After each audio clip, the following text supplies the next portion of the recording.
The Eternal Dynasty are a faction of advanced aliens from the Kusari sector.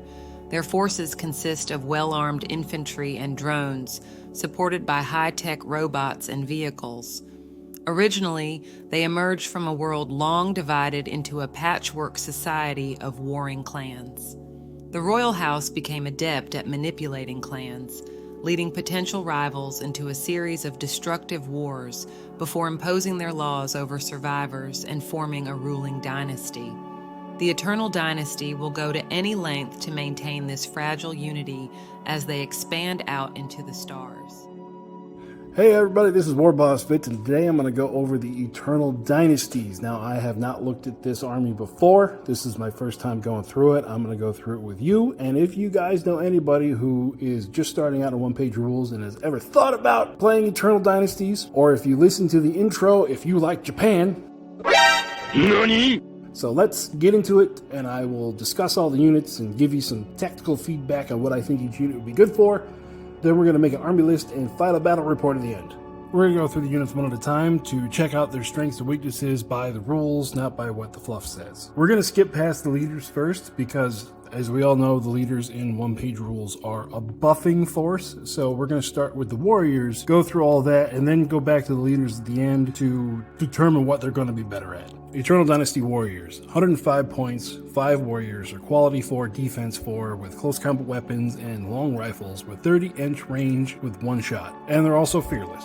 We can update one model with a drone, either an attack drone with a laser gun that looks like it's got some pretty good AP stopping power there, a shield drone which gives everybody stealth, and an energy drone. We can also switch out all the long rifles for shotguns or carbines. Now that shotgun does have 2 shots with that tasty AP1, but I have a feeling that these warriors, you're going to want to keep them back using that 30-inch range. Your basic troops can reach out and touch somebody, so might as well stick with it. Okay, then we get past that. Replace one long rifle with a shred rifle, plasma rifle, flamer, fusion rifle, shishi turret, sushi turret, and it looks like we have a rocket or a missile one. The missile is definitely geared towards anti-aircraft fire. Now, you don't see many of those in lower point games. Okay. The rocket has blast and indirect, which is nice to have, but it's only got 24-inch range, and remember, with your 30-inch rifles, you're going to be standing all the way at the back. And then the rest seem to be standard fusion, flamer, plasma, or shred. Looks like you also have the ability to make one into a sergeant-type character with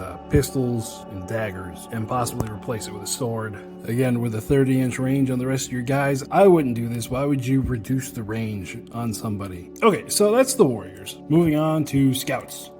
Scouts, quality 4, defense 5, again with long rifles, with fearless and scout. So they pick up scout, but they lose 1 point of defense. And then as far as options go, it'd be real cool if these guys could get shotguns, but no, that's not an option for them. But it looks like anybody can replace their rifles with carbines, which with scouts, this would be a unit that I would consider doing it on for a turn 1 or turn 2, like surprise. You can replace up to 3 long rifles with an energy rifle or a sniper rifle, which are rather long range. The energy rifle giving you a real nice AP 4-shot at 36-inch range. But with the sniper rifle, you can switch over 3 of them to be sniper rifles, which would be cool as a character popping squad. The AP is just not that high on stuff. So like lower end characters like the Human Defense Force commanders, yeah, you could pop those relatively easy. Now they also give a beacon and a targeting array. The targeting array is pretty cool. +1 against the enemy within 18 inches. But it is 50 points. I don't know if that would be worth it. The beacon would be cool if you're running with ambush stuff. So that is the scouts. Let's move on to Onis. They have quality 3, defensive 3, 3 bashes, 6 heavy fists, fearless, and tough 3. Now with them, you have the ability to change out their fists, their heavy fists, for a heavy weapon fist. It gives you the option of flame, shred, gun, fusion, rocket, plasma, missile. So these guys look to be your real damage dealers, or they're going to be able to land heavy blows with a small footprint. Now you can give them jetpack for ambush, which would tie into the scout's beacon ability. You can also give them an attack drone and a mini shield for stealth. Which, for them, if they have the longer range weapons, I can see stealth being cool. Giving them -1 to be shot at over 12. That's always valuable on something that looks like that you're going to be pouring a lot of points into this. Now, while we're here talking about drones, With this army, I'm not sure if it says upgrade with 1 that you get an attack drone model and that counts as like a tough 1 model, or if it just counts as a marker. I'm gonna assume it just counts as a marker on these units because it doesn't give you a tough value or a quality and defense value there next to it. So I'm just gonna roll with that for now. Now, speaking of drones, onto the attack drone units. Quality 4, defense 4, 5 laser guns. They all have AP3, which is nice. Fearless and flying. A little bit maneuverable with flying. They don't care that much if they get shot at, so hey, seems like a cool thing. Especially, drones, they don't have brains, they have coding, so I can see that being a thing. And you can give them, let's see, their only options are a heavy laser gun, which are 24-inch, 1 attack, AP3, deadly 3. That's pretty good anti-tank weapon for them with a 24-inch range. It actually outranges the rest of the squad, but there only being 1 of them with a quality of 4 for 30 points. I wouldn't take it, mostly because with the 24-inch versus the 18-inch range, I would try to make the opportunity shot with that heavy laser gun and leave the rest of the squad not shooting anything else. So for me personally, no, I wouldn't take it. I'd keep them as just a single shot AP3, 1 damage weapon apiece. But, for you, your mileage may vary. Now we're going to go on to the cyber stuff. Let's see. Cyber Beast, quality 3, defense 4, heavy fist, 6 attacks at AP1, fearless and tough 6. Only option is to put a hunt master, which gives him scout. For 120 points, I can see this as a very valuable unit, especially if you give him scout to make him 135, because he could be a little sneaky bugger and move himself forward to hide to jump out and pounce on somebody as they come close. Which, if the rest of your army is geared for long-range fire, I can see that being definitely needed. So I'm going to save that. I'll put that in the list. Next, we're going to the Cyber Birds. 3 of them, 115 points, quality 5, defensive 5, 3 swarm attacks apiece at A3 rending, with a fearless flying and tough 3. Now, again, their only option is to take a hunt master with scout. So this, again, would be a really good run forward and hide. It looks like they're going to be able to mass quite a few attacks. They're only quality 5 and defense 5, but their attacks do have rending, so half the time that you do hit, you're going to go right through the armor. For 125 points, I can see it. Okay, moving on to lizards. We got all kinds of cyber stuff here. Cyber lizards, quality 4, defensive 4, 5 toxic bites, 1 attack apiece with poison, with fearless and strider. And again, the only upgrade you can give them is scout, which coupled with strider is really, really good. That means you can hide them forward and they don't care about terrain. They can just plow right through it into whatever targets they're aiming for. Even though they do have poison, it's only 1 attack apiece, so I would put them into lower armored stuff, like stuff that has armor 5 or 6.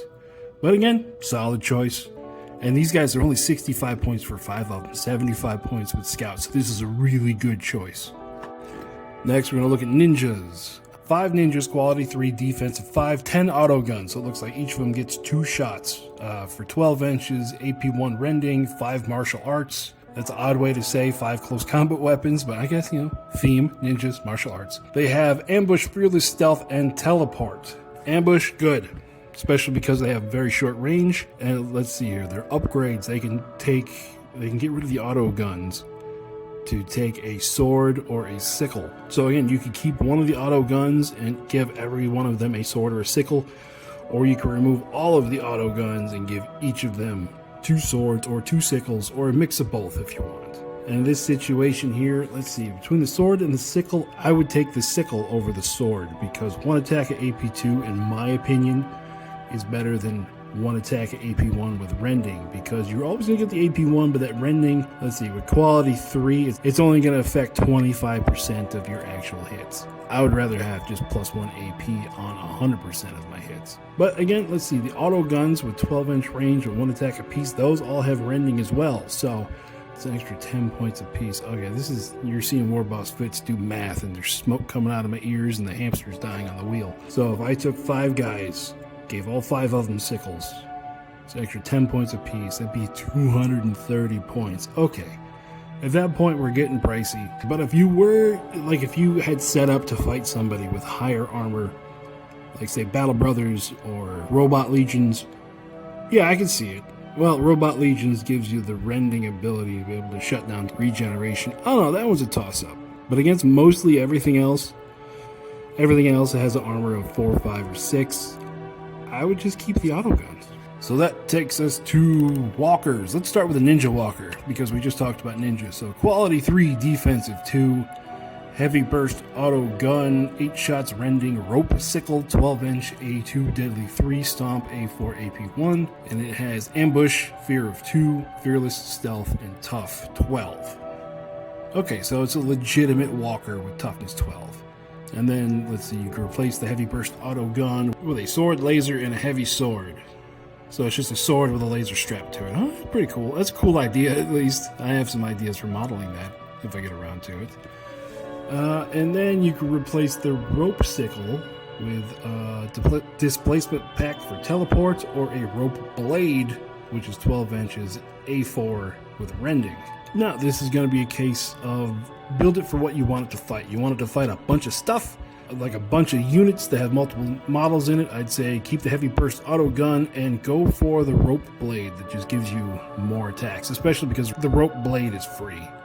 That would give you 12 inches, that would give you 12 attacks, all with rending. And then the stomp in close combat, which stomps are nothing to really write home about, but they're going to be able to keep you safe in combat with like a squad of 5 regular things, or like a squad of 10 horde of stuff, especially with your fear 2. So it's going to count as you having, fear 2 means you count as having +1 more wound caused in combat. So for them to actually beat a Ninja Walker in combat, they'd have to do 3 wounds to it to force it to take a test. And with a defensive 2, that's going to be harder to do unless it's a dedicated anti-tank close combat squad.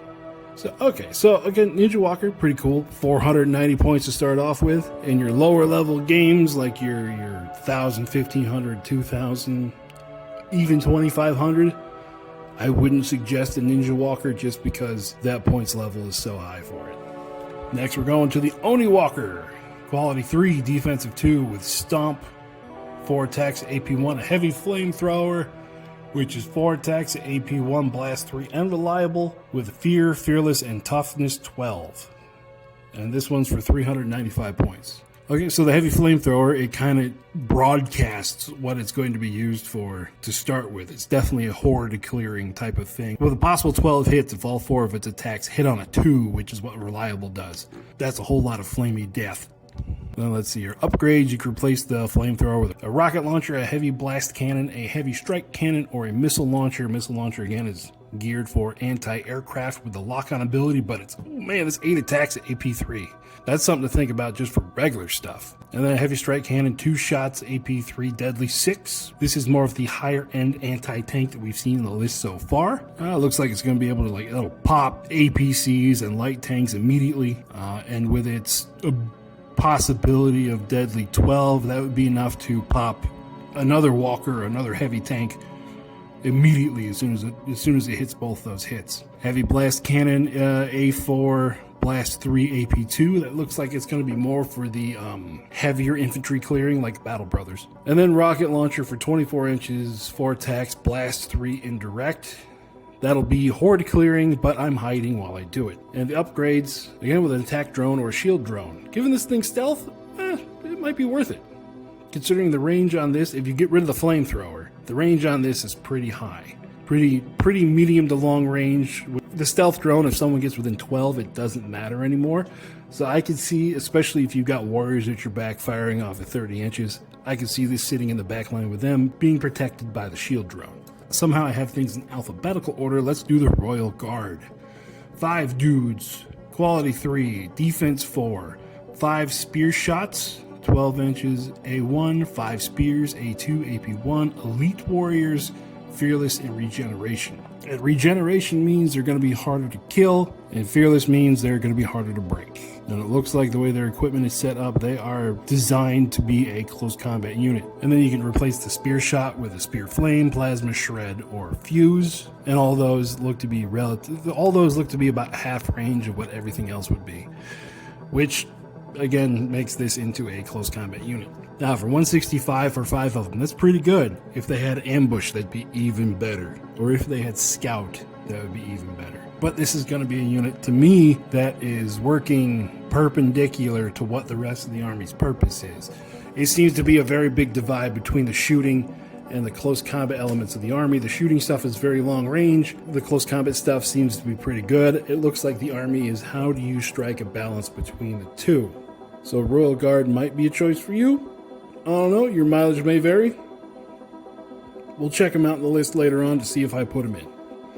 Now on to APC, Dynasty APC, quality 4, defensive 2, a heavy flamer and a heavy auto gun with fast, fearless, impact 6, strider, tough 6, transport 11. So again, transport 11, I haven't gone over transport yet. That means you can put 11 models in this thing. It has strider because the models are hover tanks. It has impact 6 because it has no close combat weapons, but the impact 6 are 6 attacks that it's going to hit on 2 when it literally runs into something. Heavy flamer, heavy auto gun, the upgrades, you can replace the auto gun to double down on the heavy flamer or to switch it out for a heavy laser gun. Now with APCs, it seems like the play for them in OPR. Again, this is just my experience with APCs is they get one turn up the board, drop the stuff off. Then after that, if they survive, run them to an objective or run them towards the enemy objective. Just try to bully the enemy as far as you can. And for that, I would go for a second heavy flamer. But again, that's just me. Your mileage may vary. Then we're on to the Dynasty tank, quality 4, defensive 2, artillery gun, 24-inch A4 blast 3 indirect, heavy auto gun, 18 A4 rending, fast, fearless, impact 6, strider, toughness 12. Now, just base guns, it's designed to hide behind things and fire off indirectly, which the name says artillery, so it kind of writes itself. So, upgrades. Replace artillery gun with a heavy autocannon, a heavy battle cannon, heavy anti-tank cannon. Well, those do pretty much exactly what's on the tin. Heavy autocannon with 9 shots at AP2 at 36 engine range. It looks like that'll be a stand back and kill off Battle Brother type stuff. With its AP2 with 9 shots, hitting on a 4. Hey, I'd go for it. For 50 points, that puts us at 485. But with the 9 shots, I can see that being very viable. Then the heavy battle cannon, 30 inches, A4, AP2 blast 3. Again, that's another weapon where it looks like you can get up to 12 shots at AP2. Or 12 hits at AP2 if you hit all 4 of your shots. Which, again, at AP2, looks to be, heavy infantry clearing. And then heavy anti-tank cannon, 30-inch A2, AP3, deadly 6. It does what it says on the tin. It blows up vehicles. And then you can switch out the auto gun for a heavy flame or a heavy laser gun. If you wanted to kit it for completely anti-tank, I'd give it the heavy laser gun. Otherwise, I'd probably stick with a heavy auto gun or a heavy flamer in case you really think that you need to cover troops in front of you with some covering fire. Now on to dragon bikes. I just like the models of these because they're kind of goofy looking to me. So one of these is definitely going to be the list. Quality 4, defensive 2, twin burst laser guns, 18 A4 AP3, a heavy auto gun, 18 A4 rending with a fast, fearless, impact 6, strider, and toughness 6. So it's got exactly half the health of the tanks. Twin burst laser gun. This thing looks like it is kitted out for heavy infantry killing with AP3 with 4 attacks. But then for the upgrades, you can replace the twin burst laser gun with a twin heavy laser gun, which 24 A2 AP3 deadly 3. That's going to kill your elite heavy infantry like the destroyers or the Oni in this army. And then you can replace the heavy auto gun with a heavy flamer or another heavy laser gun. So overall, you can pump out 9 damage at 24 inches at AP3. Seems to be a good little pocket anti-tank platform. Moving on to stuff that you're not going to see on the board unless you're playing 5,000 points, we're going to talk about the Titans. Starting with the Artillery Titan, quality 3, defensive 2 with a rocket pod, 24 A2 blast 3 indirect. Stomp is A6 AP2. Titan blast cannon at 30 A2 AP2 blast 6 indirect. A guided missile at 30 A1 AP2 deadly 6 with lock on, with fear of 4, fearless, slow, and tough 18. And then you can switch out your Titan Blast Cannon with a Titan Strike Cannon for 36 A2 AP3 Deadly 6. That's actually cheaper than the Blast Cannon, so you reduce its points there. You can switch out the Rocket Pod with a Missile Pod, which is more anti-air.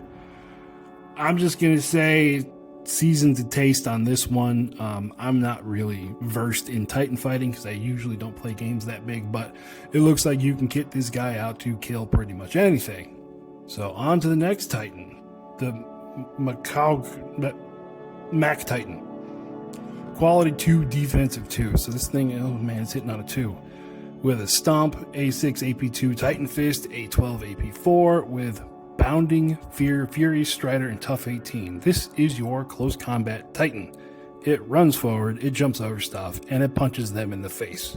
Seems to be the cheapest of the Titans. 18 attacks overall. If you want to punch something in the mouth really hard, take this Titan. Next we go to the Samurai Titan. Quality 3, defensive 2 with a heavy Titan sword, A12, AP2 with rending, Stomp, A6, AP2, Fear 3, Fearless, Tough 18. So it comes out started kitted for close combats, but then you could change out the sword for a heavy laser rifle, heavy shred, or a heavy plasma rifle, and you can also give it stealth with a Nova Shield. Again, this is going to be flavored to whatever you want it to do. It's going to be able to damage most things a lot. Then finally, the big one, the Dragon Titan. Quality 2, defensive 2. Fire Torrent, 18 inches. A3, AP1, Blast 3, reliable. Dragon Strike, A12, rending with a Stomp, A6, AP2. This is a level 3 caster, Fear of 4, Flying, Regeneration, and Toughness 18. So this thing is you're going to have a hard time putting this down, but it looks like there's no upgrades, but it does have a caster 3. This seems to be a good time to talk about the spells. This is the first time we've run into them on my review. The way casting works in OPR, in case you're a total noob listening to this, which I hope you are. Hi, welcome to OPR. The game's great. But the way casting works is every turn you get your caster value in dice. So in the case of the Dragon Titan here, you would get 3 dice per turn, up to a maximum of 6. So if you don't cast anything for the first turn, on the second turn you're maxed out. But when you go to cast a spell, every spell has a level of 1, 2, or 3. If you go to cast a level 1 spell, you can put 1 of your caster dice to it, and you pass the spell on a 4, 5, or 6. Put 2 points into it and cast it on a 3, 4, 5, 6. Put 3 points into it and cast it on a 2, 3, 4, 5, 6. And I think a 1 always fails. So this guy here, you're going to be able to cast the strongest spell on a 4-up every turn. And then if you save up for 1 turn, you're going to be able to cast the strongest spell every turn on like a 3. So let's go over the spells. Level 1, Weaken Soul. Target 2 enemy units within 12 inches to get -1 on their next morale test roll, which pretty good.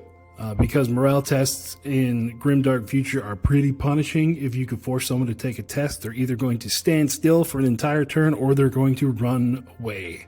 Dragon Breath. Level 1. Target enemy within 12 inches and it takes 3 hits. It's like hitting them with a flamethrower. They just have to roll 3 regular armor saves against it. Level 2, Eternal Guidance. Target 2 friendly units within 6 inches to get +1 to their hit rolls next time they shoot, which is always good. Takes your warriors from a 4 to a 3 up, and some of your anti-tank stuff from a 4 to a 3. Just makes them 18% better when they're shooting. Mind Challenge. Level 2, target enemy model within 12 inches and it takes 2 hits with AP4. It's a relatively cheap elite infantry killer. Spirit Wind, level 3, target 2 friendly units within 12 inches. Get +3 inches next time they advance or +6 inches next time they rush or charge. It's going to take your regular units and turn them into a fast unit, which is always good on the turn 3 and 4 scramble for objectives. And then the last one, Spirit Vortex, level 3. Target enemy unit with an 18, and it takes 1 hit with Blast 9. That's just going to be a big old pile of boom dropped on somebody. It's just telling you that you need to make 9 armor saves. So now that that's done, let's go back and talk about the leaders. We have Oni Captain. We're going to start with them. Quality 3, Defense 3 with Heavy Bash, A2, AP1, Great Mace, A2, Blast 3, Fearless Hero, Tough 6. It looks like an upgraded version of the Onis. And instead of having 2 fists, he's going to beat you in the head with a stick. Now you can replace that great mace with a heavy sword and a combat shield, giving you shield wall, which is always good in case you want to be stuck in combat for a while. A great sword with 6 attacks, AP1 rending. A heavy glaive, which is 6 attacks at AP2, or 2 heavy fists, which are attack 3, AP4, which, because this guy is cool and he's a leader, he gets more attacks with his heavy fists. And then you can switch out each of the heavy fists. You have to pay 45 points to upgrade them both, and then you get to choose a weapon on top of it. So if you want a missile fist and a great fist, you're looking at another 95 points on top of the guy's already chunky price tag. In my opinion, I would stick him with a close combat Oni squad, or it looks like he doesn't upgrade, he doesn't have the option to upgrade a squad. You might just run him naked, or run him forward with his giant sword or stick just to beat somebody about the head and shoulders, which the jetpack upgrade could help you do that, giving him ambush and flying. On turn 2, he could drop down right next to somebody and then proceed with the beatdown. Now he can also get an attack drone and a shield drone. In this case, I wouldn't give him the shield drone because if he's going to be in there beating stuff about the head and shoulders, then he's going to be within 12 inches anyways, so you're not going to get the benefits of stealth. The attack drone, again, I wouldn't take that because you either have to choose to melee or shoot, and if you're beating stuff in the face, that attack drone's never going to shoot. So on to our last unit to review. We have the Dynasty Leader, quality 3, defense of 4, with a close combat weapon and a leader shotgun at 12-inch A3 AP1. Fearless Hero Tough 3, it looks like your standard buffing leader. Here you can do the upgrading with one thing, which these are the buffs. Let's see, we have Direct Fire, Art of War, Caster 2, and Code of Honor. Let's start with the heavy one first. Code of Honor gives your troops +1 to hit. Sounds good, but I found a flaw, because that would mean that your dude is costing you at 115 points base at that point, which I don't think would be worth it to have a squad of, even if you combined a squad of 10 Dynasty Warriors. 115 points on top of that just to give them hitting on a 3, I would just take another squad of Warriors on top of that. 5 additional shots over you hitting 18% more shots. I would take the 5 extra shots because, you know, it might be because I'm an old war gamer, but our mantra used to be boys before toys. You buy more troops before you give those troops cool toys to play with. I'd rather the best equipment I can give a Dynasty Warrior is an additional Dynasty Warrior squad standing next to him. Now, the next option from the bottom is Caster 2. This is what I would do instead, because I would use that power to give 2 units within 6 inches +1 to hit, so that'll cover your squad and a squad next to you. It's cheaper and it gives you double the output of what Code of Honor would do. And then next, moving up, we have Art of War, which means that you can move 3 inches after shooting. This is a cool little niche thing in case you got a lot of cover on the board. You could pop out, shoot, and pop back. You could annoy the hell out of your opponents with that. And then Direct Fire +6-inch range. +6-inch range, your warriors are going to have plenty of range enough already. In case you are hurting for range, that means you deployed incorrectly. All right, let's go down the options. You can give him an attack drone or a mini shield.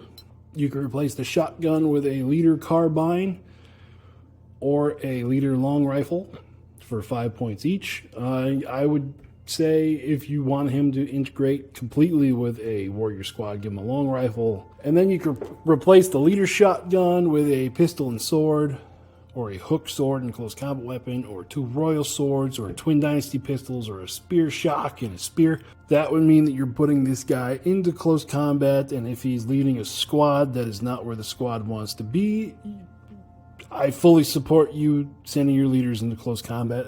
Maybe you attached him to one of the cyber units, or you attached him to some ninjas. In that case, it'd be cool. That one's up to you. But remember, if you do attach this guy to ninjas because he does not have the ambush skill, that means that the ninjas don't have the ambush skill either. And at the very bottom, we can upgrade him with a transport drone, which gives him fast and flying. We can give him his own little hover round. It has some merit, especially if you're going to attach him to like the cyber birds. But other than that, it's just a funny visual. So that is a review of all the units and my thoughts on them. So let's get to the army list that I made for the battle report. So it took me like a half hour to come up with this, just trying to hem and haw. We're doing a 1,500 point game. So we're going to have a Dynasty leader who has a carbine, and he has the Sage, which means he can cast the +1/2 hit spell, and he's going to be attached to a unit of 10 warriors. So it's a double-sized squad of warriors. We got 8 long rifles, 2 plasma rifles, and 2 laser guns in that squad.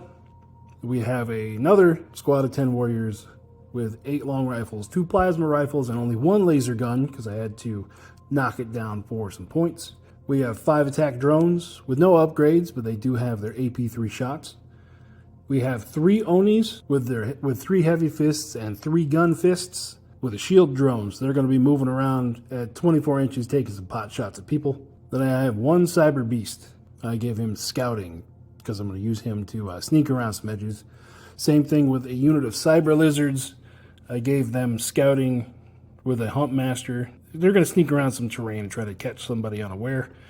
And then for my anti-tank, I took a Dragon Bike decked out with twin heavy laser cannons and an additional heavy laser cannon for 3 deadly 3 shots, which hopefully should be able to take out some heavily armored stuff. So that's enough of my waffling. It's time to go to the battle report.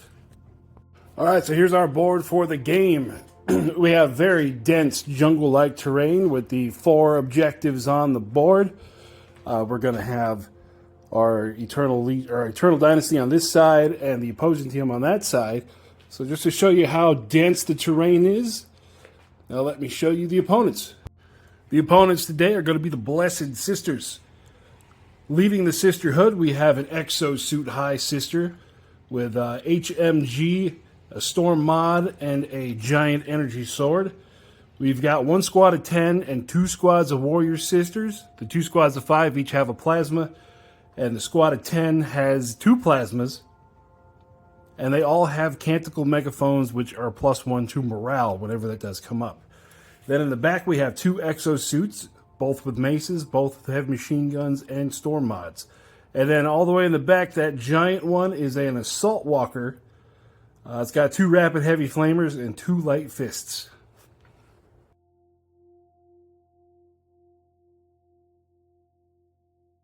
And just to recap for what the Eternal Dynasty is bringing, we have a Dynasty leader who is a caster. 2 squads of 10 warriors, both have 2 plasma rifles. 1 has 2 drones with laser guns, and 1 only has 1 drone with laser guns. 5 attack drones with laser guns, 3 Onis with gun fists and heavy fists. Then we have 1 Cyber Beast and 5 Cyber Lizards. Each of those have Scout. Then in the back we have a Dragon Bike, 3 heavy laser guns, 1 twin, 1 single. That's going to be our heavy armor popper today. So, in one-page rules, after you set up the terrain and you get your armies together, you each take turns deploying your army 1 unit at a time, going back and forth. Now, from this deployment, you can kind of see a strategy develop. Blessed Sister is going to put all of their beef in the middle of the board, trying to do a rush down the middle to see which side is going to be more advantageous as they move down the board. Where the Eternal Dynasty had more of a spread-out approach, it looks like they have stuff covering their entire edge. Now we're going to see who wins the roll-off to go first, and then move some scouts. There we see the roll-off for who went first. The Eternal Dynasty with a 3, and the Blessed Sisters with a 4. From here on, it's going to be my mostly narrative-style battle reports, but I'll explain what's going on. One of the Exosuit Sisters breaks from cover and fires her heavy machine gun down into the attack drones. High-caliber fire rips through the jungle, but it looks like the attack drone's armor holds. Long rifle fire from the warrior squad blasts back at that same Exo-Sister that opened up with her heavy machine gun, all of their rounds pinging off her armor plate, except for the laser carried by the drone. It is able to burn through and put 1 wound on the Exo Walker. The second Exo-Suit breaks away from her side of the table and takes aim at the Cyber Lizards that had scouted directly in front of her, opening up with her heavy machine gun and her Storm Mod rifle. 4 hits are scored, needing a save on a 5 or better. 3 saves, 1 Cyber Lizard is down. The unit of Oni see their chance as they come behind the Cyber Lizards and open up on that Exosuit that just shot their little friends. With their weight of fire, they're able to put 2 wounds on that exosuit. The exosuit High Sister joins her fellow exosuit in the middle, but instead of firing at the drones, she fires at the warrior squad that is tucked into cover. Most of her shots go wild, but there were 2 hits, and the warrior's armor was not enough to withstand those 2 hits even in cover. The little attack drones decide to make themselves useful as they come forward and fire their laser guns at the exosuit that was already wounded previously. Their lasers make a mockery of the armor that the exosuit is wearing, scoring an additional 2 wounds. Being down to half health, the exosuit needs to make a morale test, which she promptly fails and is now pinned.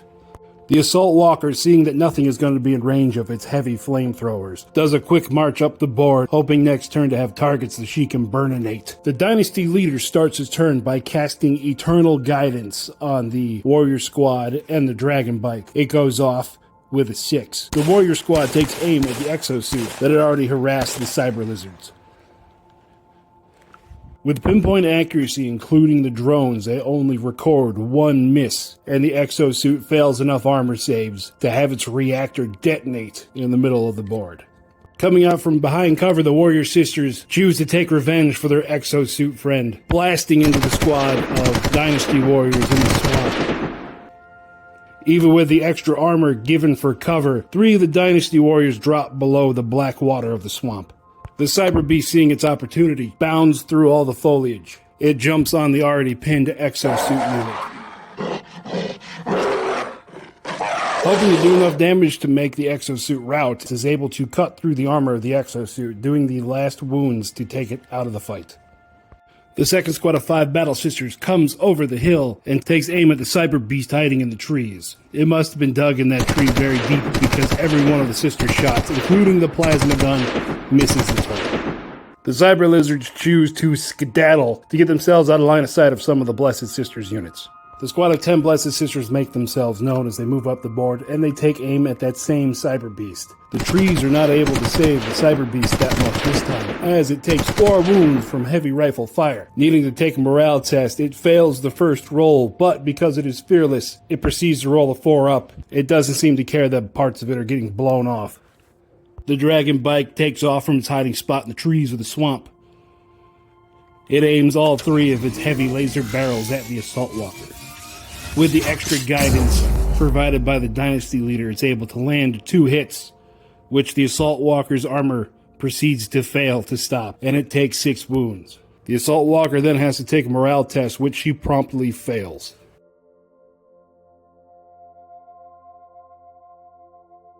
First activation of turn 2, the exosuit High Sister screams at the top of her lungs as she charges into the attack drones. Swinging her giant sword wildly, she's able to cut down 3 of the drones, and they're able to do nothing in return. Now, the drones failed their leadership test, but because they are fearless, they get to roll a 4+ to stay and promptly roll the 1. So the drones are gone, and the High Sister marches forward, contesting the objective on that side of the board.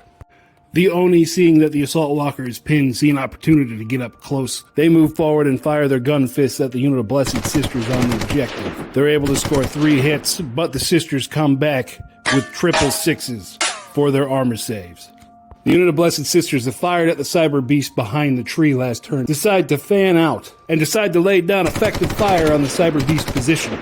With excellent rolling, the Sisters' devout rule comes into play on a few occasions, causing in the end the Cyber Beast to lose a total of 4 more wounds, taking it over the top. The Dynasty leader again casts Eternal Guidance on his own squad and the Dragon Bike. It goes off again on a 6. Apparently this leader is very good at motivating his troops. The Warriors' long rifles fire, scoring 3 hits. Then the Assault Walker proceeds to roll 3 1s for armor saves, taking it down past its wound threshold and exploding on the field. The Warriors with the plasma guns look around perplexed. I didn't even get to shoot it. The Blessed Sisters on the objective that was behind the Assault Walker move forward to fire at the Oni, getting within 12 inches to both activate their devout and to counteract the stealth from the drone that's following the Oni. The Heavy Rifle Sisters proceed to hit all 4 shots, including 1 devout, giving them 5 hits, but then the Oni proceed to save every single one of them, and the Plasma Sister missed far left. With that little move forward, that's all the Cyber Lizards need to spring their trap with a 12-inch charge. Their poisonous jaws and talons snapping at the sisters, they're only able to take one of them down. Then the sisters, proving that faith prevails over machinery, take out 3 of the Cyber Lizards in return. But then the fearless little bugger passes his morale test. The large squad of 10 Blessed Sisters see that their 5 sister squad is going to have an uphill battle on this flank. Move to engage the Onis. Now they're outside of 12 inch. Devout doesn't happen, but stealth does for the Oni. Both plasma shots go far right, but the heavy rifles are able to take 2 wounds off of one of the Oni. The Dynasty Warriors squad in cover, overlooking their objective, all take aim at the High Sister in her exosuit. I don't know if it was caused by panic, but 80% of the shots from that squad missed completely. But the drone, coupled with 1 plasma, is able to take 2 wounds off of the High Sister. The Dragon Bike, being the last activation of the turn, pops itself up over the cover in the middle and takes aim at the exosuit High Sister with all 3 of its heavy laser cannons. With the extra guidance given to it by the leader, it's able to hit all 3 times, and all 3 times the exosuit sister's armor could not stop the shots.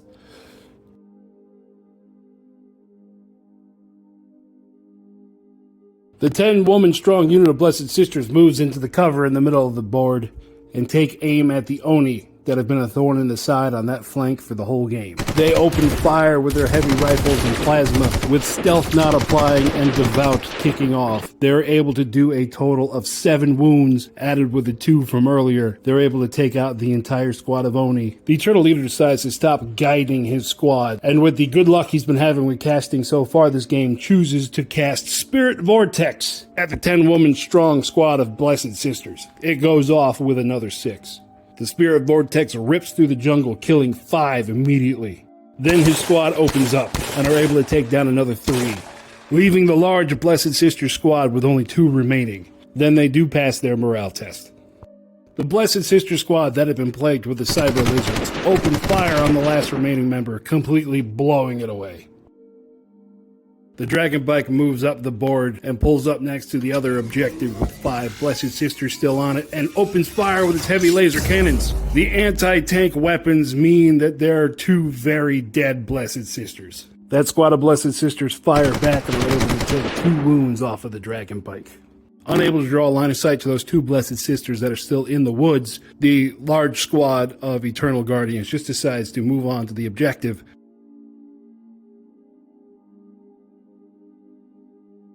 Fanning out to cover the entirety of their objective, the 4 Blessed Sisters left on their left flank fire into the back of the Dragon Bike, causing no damage. Hoping to end the game with a bang, the Dragon Bike plows into those 3 Blessed Sisters on the objective. Its impact hits just enough to knock the 3 sisters down.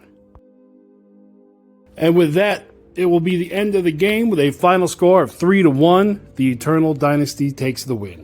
What I think helped the Eternal Dynasty the most here is their long range. Even though the table is cluttered, there were sight lines that were able to be drawn up and down the board. And with the Sisters' largest unit only having a max range of 12 inches, that allowed all the shooters in the Eternal Dynasty army to sit in the back and plink away at them as they came forward. Then the Dragon Bike could show up and do its hammer blows with its 3 anti-tank weapons. That, coupled with the Dynasty Leader's amazing casting ability this game, the Blessed Sisters had an uphill fight from the beginning. So I hope you all enjoyed that. As we continue to make this a regular series on the show, I will continue to showcase different OPR armies on the channel. I'll have kind of a bracket set up where they have a battle report intro game, and whoever wins that game plays against the next person that we showcase. So who do you want to see in the next Grimdark Future Explained video? Comment down below, and I'll warm the printers up. I hope after all of that, you all have a better understanding of the Eternal Dynasties. I know I do. I didn't know much about them before we started, and now I have a whole new appreciation for the army. So that's it for this week. I'll see you all next time. Bye-bye.